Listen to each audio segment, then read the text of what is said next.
सदाशिवसमारम्भाम् शङ्कराचार्यमध्यमाम् अस्मदाचार्यपर्यन्ताम् वन्दे गुरुपरम्पराम् श्रुतिस्मृतिपुराणानाम् आलयम् करुणालयम् नमामि भगवत्पादशङ्करम् लोकशङ्करम् शङ्करम् शङ्कराचार्यम् केशवम् बादरायणम् सूत्रभाष्यकृतौ वन्दे भगवन्तौ पुनः पुनः ईश्वरो गुरुरात्मेति मूर्तिभेदविभागिने व्योमवत् व्याप्तदेहाय दक्षिणामूर्तये नमः। ॐ सहना भवतु सहनौ भुनक्तु सह वीर्यम् करवावहै तेजस्विनावधीतमस्तु मा विद्विषावहै। ॐ शान्ति शान्ति शान्तिः। गुरुर्ब्रह्मा गुरुर्विष्णुः गुरुर्देवो महेश्वरः गुरुः साक्षात् परम् ब्रह्म तस्मै श्रीगुरवे नमः। ॐ गं गणपतये नमः। ॐ गं गणपतये नमः। ॐ गं गणपतये नमः।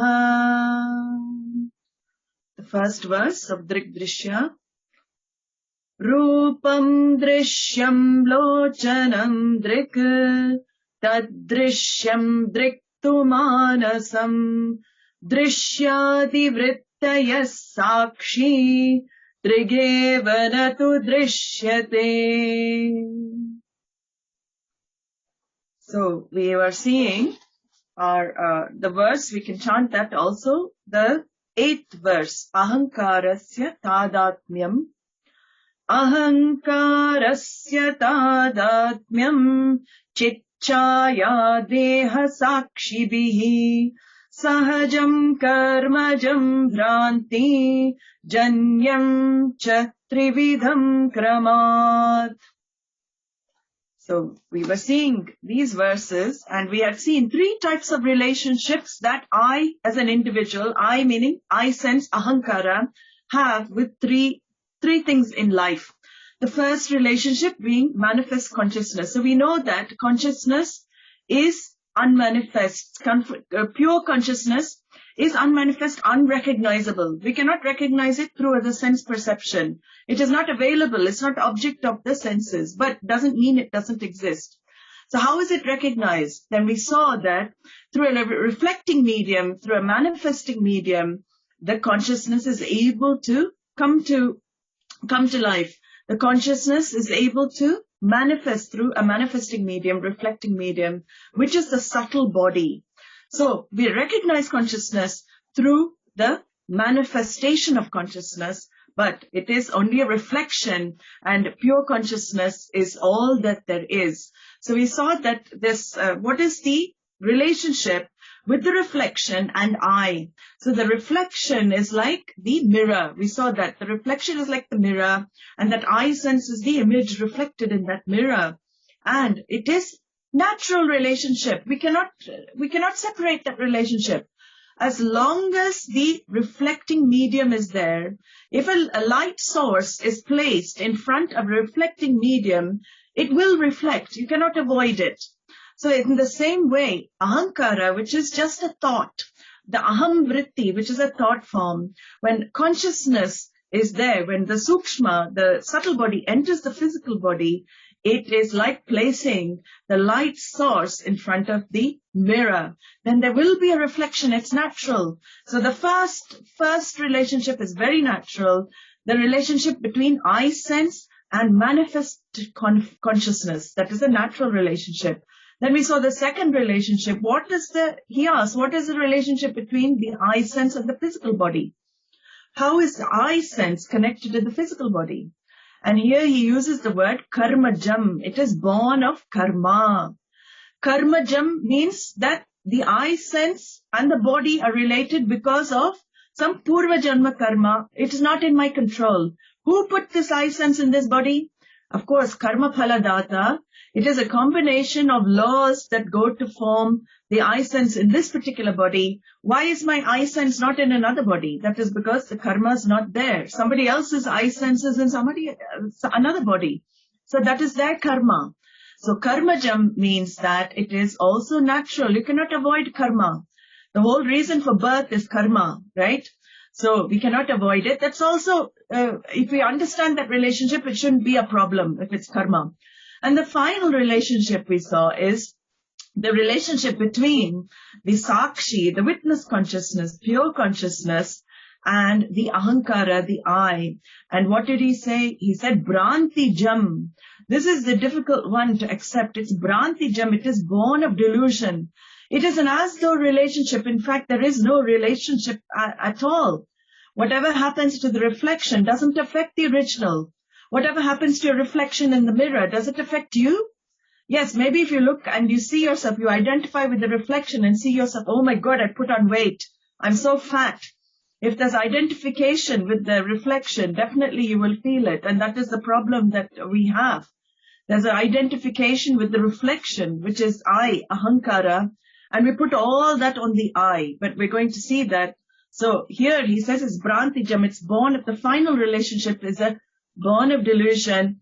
Because ahankara, the I sense, is also drishya. It is seen. It is observed. But it is taken to be the seer, the drik. And here is where the Bhranti happens. Because there's no discriminative knowledge between the I, the seer, the sakshi, the seer, and the I, the I sense, which is actually seen. It's a different order of reality. How can space be related to the pot? Is there like that? Space and pot are different orders of reality. How can light be related to all that happens in light? Light lends existence to all the experiences and objects in light. At the same time, it's untouched. It's like you see your dream house in the dream world. Suppose you have a dream and you have this vision of a dream house in the dream world. Everything you wanted, you construct it just as you want in the dream world. Can you buy it in the waking state? No, you cannot. You cannot buy the dream house in your waking state. So this is exactly, the sakshi has no connection. Actually, with the mind, it has no connection. It is only due to ignorance that it feels connected. So knowing this, we know that we can, even if knowledge is a far cry, if assimilation of knowledge is a far cry, at least this knowledge will help us not to make the mental conditions of the mind our conditions. The mental conditions of mind cannot affect sakshi. We have to keep seeing. It cannot become my conditions. So a little bit of vichara will free one, and we won't become a slave to our thoughts and thought patterns as well. So this is born of the error, and how can it be corrected? In the next verse he says, how to handle these three relationships in life. How do we handle them? He says, Sambandhino sator nasti nivrittis sahajasya tu karmakshayat prabodhacha nivartete kramadubhe. So here, this verse helps us have an appropriate attitude to our lives. When this verse is assimilated, understood, we get less affected. We should get less affected by things in life. So the understanding of this verse is a product of knowledge, and it helps the handling of things. So he's asking you, how do you become free from these relationships? Can we become free from these relationships? Well, the first relationship is natural, sahajam. Nivrittis sahajasyatu, which means you cannot remove this relationship. Whenever ahankara, the I sense, is there, this relationship will be there. It is not a problem. It is not a problem because it's natural. Natural relationship between the reflecting, manifesting medium and the reflection. We cannot remove it, he says. Even a wise person will have this relationship. That is the thing. On wisdom, you don't lose this relationship. As long as chit-chaya, manifest consciousness, reflected consciousness is there, mind will reflect. That is the nature of the mind. A chit-chaya free mind never exists. A mind free from the reflection of consciousness cannot exist. That means you're dead. If consciousness stops reflecting through the mind, it is called death, actually. So the mind and reflected consciousness is the same order of reality, the empirical reality. We need this reality to interact with the world. If we don't have the eye sense, how will we interact with the world? We'll just be as good as vegetables, right? It'll be like you're in a comatose state in this world. So you need the eye sense to interact with the world. But the sun is more than its reflection, right? That is the whole idea. The sun is more than the reflection. The reflecting rays and shine of the sun shine in different pots, and different pots filled with different qualities of water. Some pots may have dirty water. Some pots may have very, very clear water. The image of the sun is seen in very clean, pure water. It may not be seen in dirty water. The pot size may also vary. Some pots may be huge and they can hold a lot more capacity water than other pots. But do the rays shine differently? No, the same rays shine in all the pots. It doesn't matter if it's gutter water or if it's pure water. So full image is seen in clear water. That is what we call sattva. When the image can be reflected in pure water, we call the mind sattvic. That is why all the seva, all the karma yoga lifestyle, what is it for actually? We have to keep drumming this into our minds. It is not for anybody else. It is for our own sake to make the mind more sattvic. When I have a more sattvic mind, the mind is able to reflect consciousness fully. And that is what we call knowledge. Self-knowledge comes in a sattvic mind. It is born in a sattvic mind. So the bonding between the reflection and the reflecting medium remains as long as they last. It remains as long as they last, meaning when the sukshma leaves the stula shariram, that is when it doesn't last. And that is the only time it will be broken. So when I'm awake, I have to use the mind. I have to be there. And it is conscious that I become conscious as an individual because of reflecting consciousness. But there is a time in my life where I experience where the mind is switched off, where the mirror is put down. We saw that. That is in deep sleep.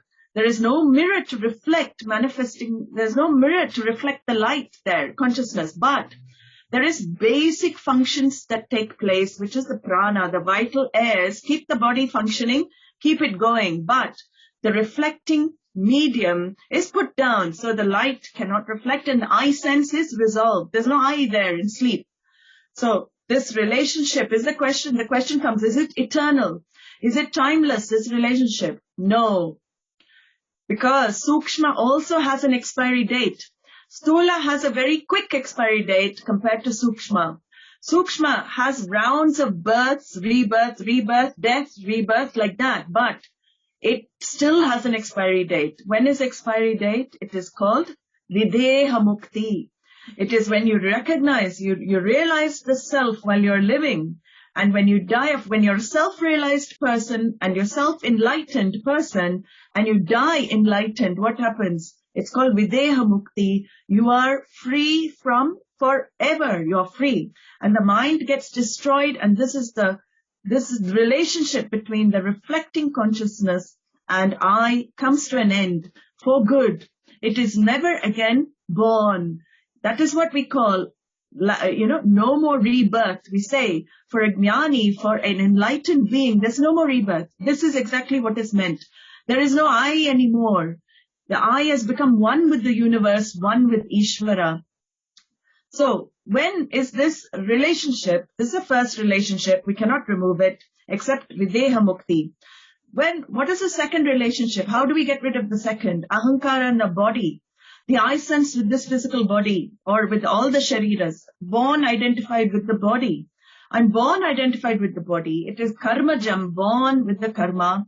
And it only gets destroyed. Karma kshayat, he says. The death of the physical body severs the I sense from the physical body. That is the death. That's what we call death. The I sense is severed. This relationship snaps when I leave this physical body. When the Sukshma exits this physical body. So karmajam means this mind-body connection is due to karma. And this will continue as long as prarabdha karma lasts. So as long as the karma lasts that you have to exhaust in this particular lifetime, of course we have so much karma to exhaust, much, much more than this particular lifetime. But certain results manifest for a particular lifetime. And what you have to exhaust in this lifetime, it comes to an end when you die. That is what is called death. When that prarabdha karma is exhausted for this life, we call it death, and you leave. Your sukshma leaves the stula. So the reflecting medium, what happens here? Let's take the pot water example. The reflecting medium is water in a pot. What happens? The pot breaks. And what happens to the water? The water is poured into another pot. Who pours the water into another pot? Karma phala data, the giver of the results of action, Ishvara, pours that water into another pot. It can take any other pot shape. It can take any other pot form. So we don't know what pot we'll get next time, right? We don't know. We don't want it to get in any pot. But that water is poured into another pot, and it assumes that the shape of the next pot that it takes. It assumes that it identifies with the pot, right? That is what sukshma and stula, how they are together. So death will not happen. The pot will not break as long as prarabdha lasts. The pot will break as soon as prarabdha is finished. The pot will break. And prarabdha karma, this prarabdha karma controls both the doer aspect of a personality and also the experience aspect of an individual as well.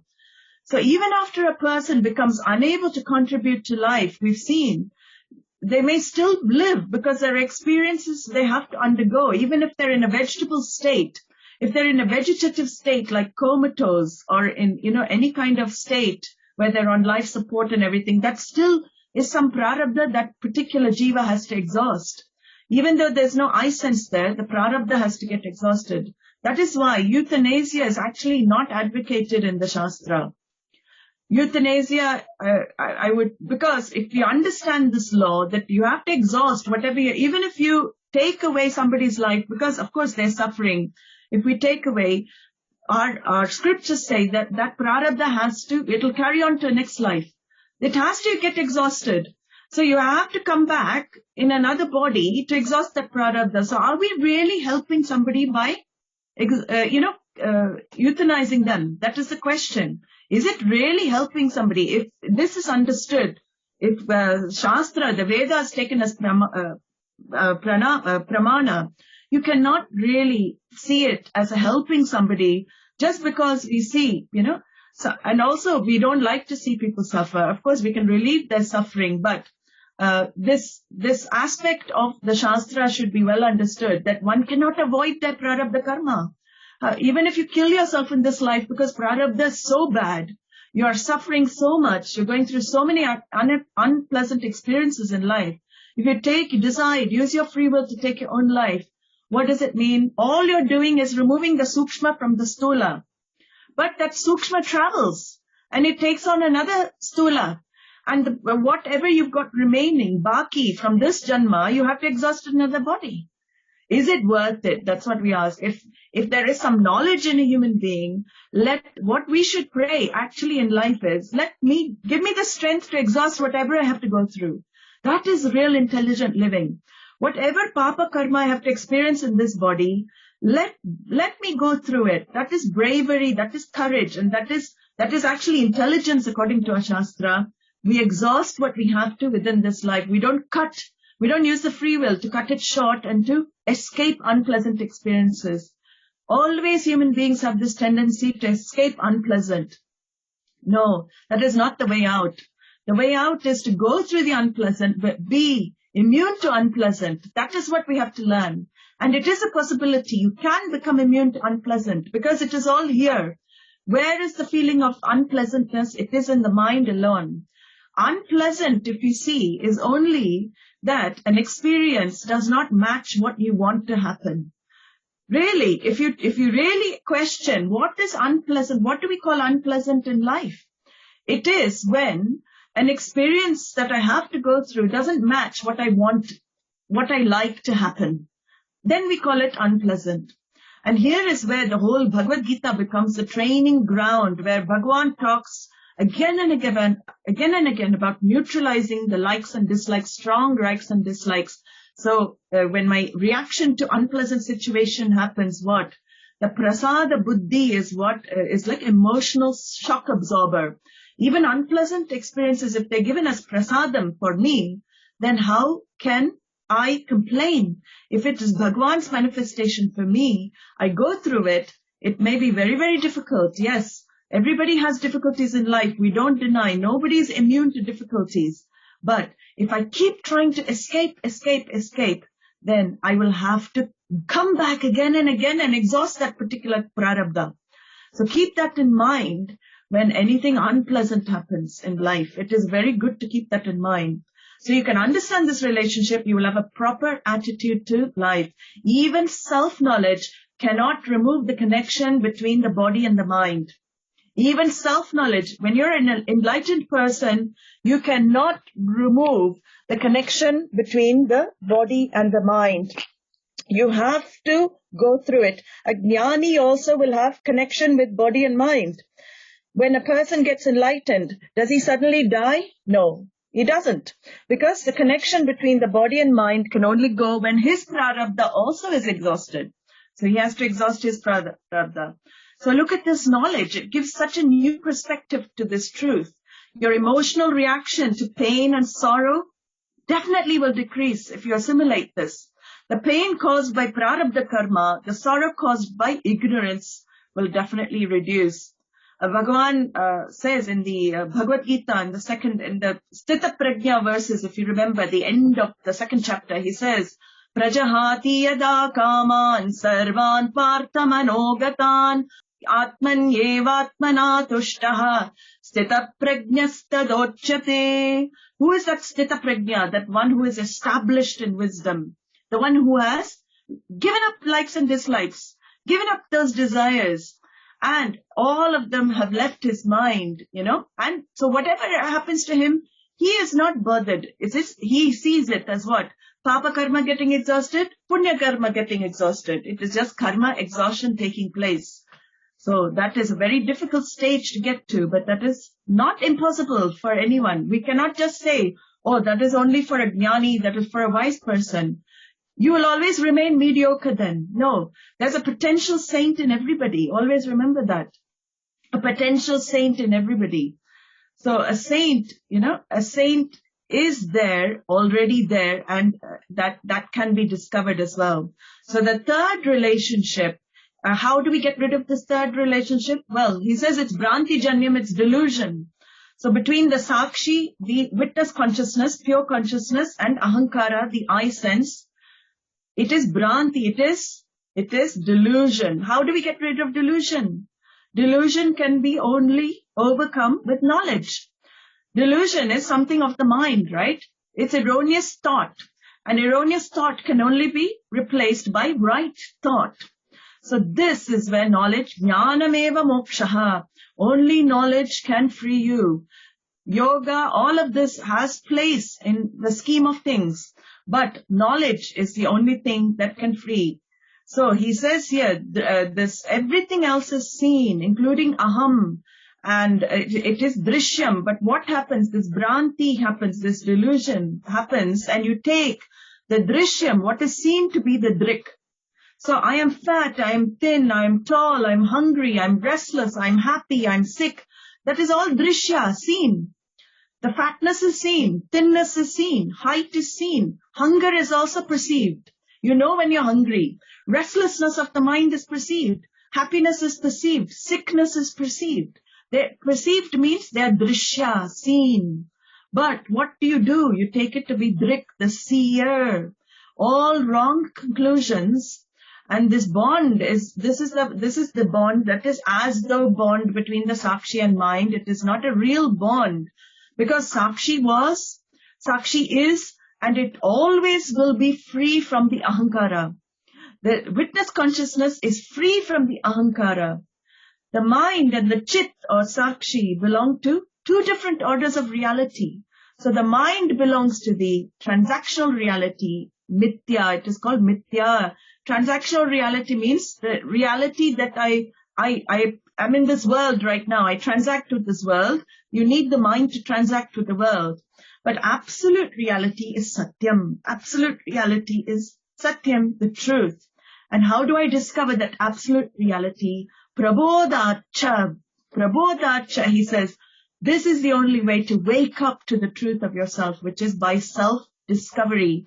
The false relationship between ahankara and sakshi will only go with the knowledge. With what knowledge? The mind and the sakshi never had any connection. They're never connected. The mind cannot touch sakshi. That is called enlightenment. Sakshi is free from the I. In fact, enlightenment, we have to understand. We say, I become free. I am enlightened. No, it is not. The truth is, the sakshi, witness consciousness, becomes free of the I. Sakshi becomes free of the I. The I doesn't become free. You become free of the I. The I that you think you are is not the I that you really are. So that is the Bhranti. And this is, this is also very beautifully expressed in a text by Adi Shankara called Upadesha Sahasri. Upadesha Sahasri is a very, 1,000 verses of teaching. He says it's a conversation between Atma. He imagines a conversation between Atma and the mind in the 19th chapter. And he says here, "O mind, you are false. How can you affect me? Who is the truth of you? Oh mind, you are false. How can you affect me, the truth of you? You cannot. How can the reflected image touch the original?" That is the Vedānta equation. The reflection is the original, all right. You cannot have reflection without the original. But original is more than the reflection. Original can exist independent of the reflection. That is the truth. You are the original. You can exist independent of the mind. Whether the mind is there or not, you still continue to exist. You awaken from that I, limited human existence. And in the Mundaka Upanishad, there's a beautiful verse that this awakening is described, Vidyate hridaya grantihi, chidyante sarva samshayaha, kshiyante chasya karmani, tasmin drishte paravare. The wise ones, what happens? Vidyate, the knots of their heart are broken. So in one instant, they see the truth of themselves. All that sorrow, all the problems that they experienced, in that vision of the truth, in discovery that you are the original and not the reflection, what happens? All the bondage, the sword of knowledge cuts the bondage with the mind. The bondage with the mind. So this is Bhagavan also in very beautiful verses in the second chapter of Gita, if you remember, he says this self cannot be exactly the same idea. He says this self cannot be slain. It cannot be burnt. It cannot be drowned. It cannot be dried. It is changeless, all-pervading. It's stable, immovable, and eternal, the timeless self. And that is the original Sakshi. So this is where discriminative analysis between Atma and the mind has to happen. You use your buddhi, intellect, to sift out cognitively this I from Atma. It takes a tremendous space inside. It is not easy to do that. It requires a lot of space to see that Drishya is taken for Drik and all that is seen is not really I. So Ahankara is also Drishya. It is also, you can imagine like, even though the screen and the movie, if you see a movie screen, they're intimately together. The movie is happening on the screen, right? But all the changing scenes of the movie, do they ever affect the screen that they're played on? It's a brilliant way to see, actually. That movie screen is untouched. In fact, Swami Dayananda had this epiphany moment at the age of 8. In those days, they used to have these traveling theatres. He was born in some village in South India. Very basic village. But see, great Mahatmas can be born anywhere. And they had this traveling cinema. And, that cinema used to just be one screen and all the kids used to sit on the floor. And the really expensive seating would be a tattered old sofa at the back of the, this all sand area. But at age 8, I remember him saying, he was watching the movie, but his mind was already like that. He went to the screen and young boy, and he touched the screen and he thought how all those scenes have been played on the screen. We saw all the scenes of sadness, comedy, love, all that's happening. But he had that idea, but the screen remains untouched. It's still pure white. There's nothing happened to the screen, but all the scenes have been changing on that screen. And that's exactly like Atma. All the scenes of our life are there. They, one after another, the experiences keep going in life, but that screen of Atma, that white, pure screen, movie screen, is untouched by the murder or terrorism or any kind of thing that happens in the movie. It is all untouched. So whatever happens to the mind the mind experiences in life. It is not Sakshi that undergoes any experience. And Adi Shankara, in his Adi Shankaracharya, brilliantly in his Adhyasa Bhashyam, in his initial commentary for the Brahma Sutras, very important text, he uses the example of a rope and snake. He asks, can a real rope and a false snake ever have any connection? The snake is seen on the rope, but is there any connection really between the false snake that you perceive on the rope, the real rope? The real and unreal can never have any connection, and that is the Bhranti. But we still mix it up. We take that snake to be real. This whole world is like a snake for us. In fact, there's only rope, Atma, Brahman, consciousness. But all our projections on that, whatever I project is my snake, and I react to the snake. I don't react to the rope. I don't see the rope as it is. But all my reactions, my interaction with the world is because perception, wrong perception, and that is what creates our suffering in life. We suffer not because of what is really out there. We suffer what is in our mind. That is what Vedānta again and again says. You change your way of looking at things, you will not suffer any longer. So mixing the non-mixable is called Bhranti, delusion. So similarly, the I referring to the real I, absolute truth, and the I, body, mind, and the sense organs, empirical truth, they cannot be connected. And this connection only happens because I don't know I am Sakshi. I don't know my real nature, and I take Sakshi to be ego. I take Sakshi to be Ahankara. And this is where knowledge has to come, and I have to discover I am that pure consciousness, witness consciousness, and the mind is only a temporary medium which is enlivened by me. So the existence operation and even the destruction of the mind cannot disturb me. Because in sleep the mind is resolved, but I continue to exist. I continue to exist in sleep even when the mind is resolved. So with this knowledge, the relationship between the mind and the consciousness is severed for good. So removal of the relationship is what? So the final removal of the relationship is recognizing there was no relationship all along anyway. I created a relationship, but there was no relationship all along anyway. That is called removal of this final relationship.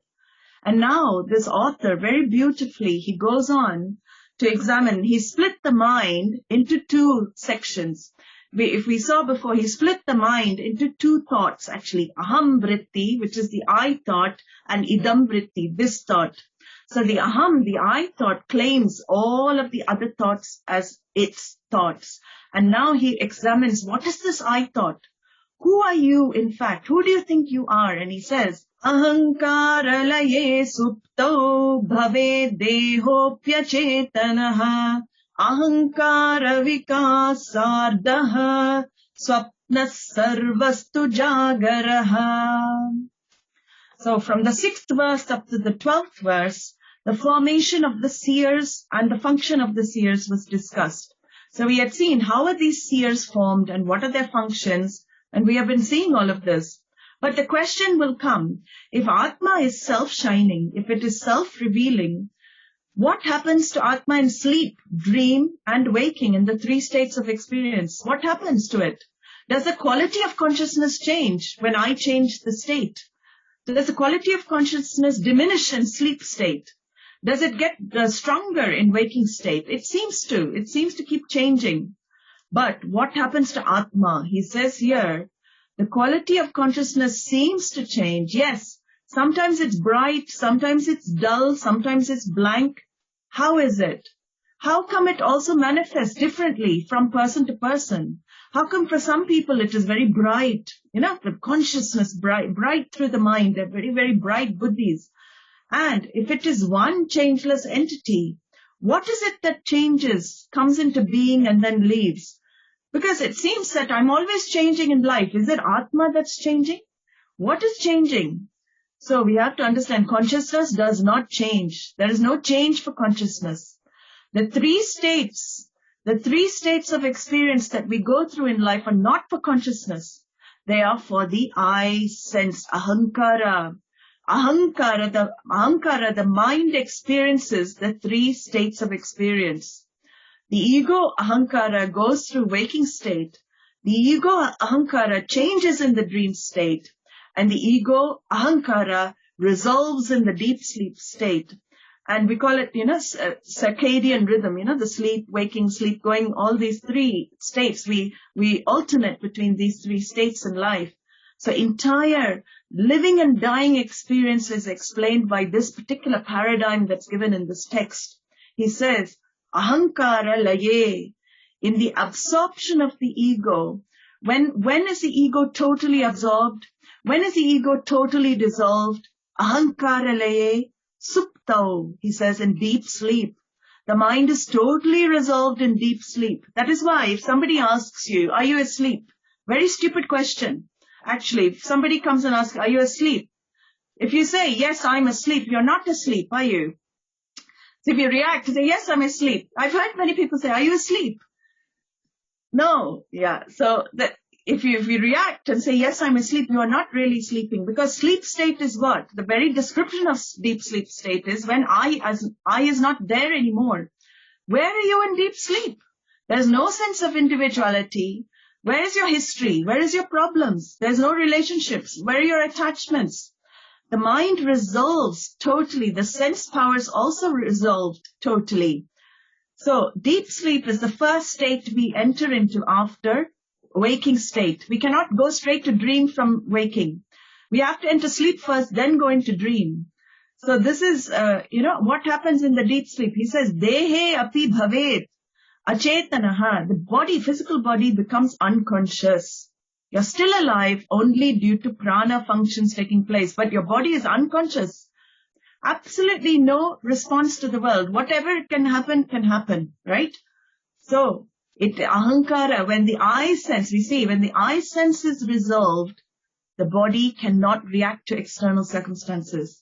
It is the I sense that when it's awakened, what wakes up? You say, in the morning, it is not your body waking up. It is the I sense wakes up. As soon as the I wakes up, the body gets up. The body is just responding to the I sense, actually.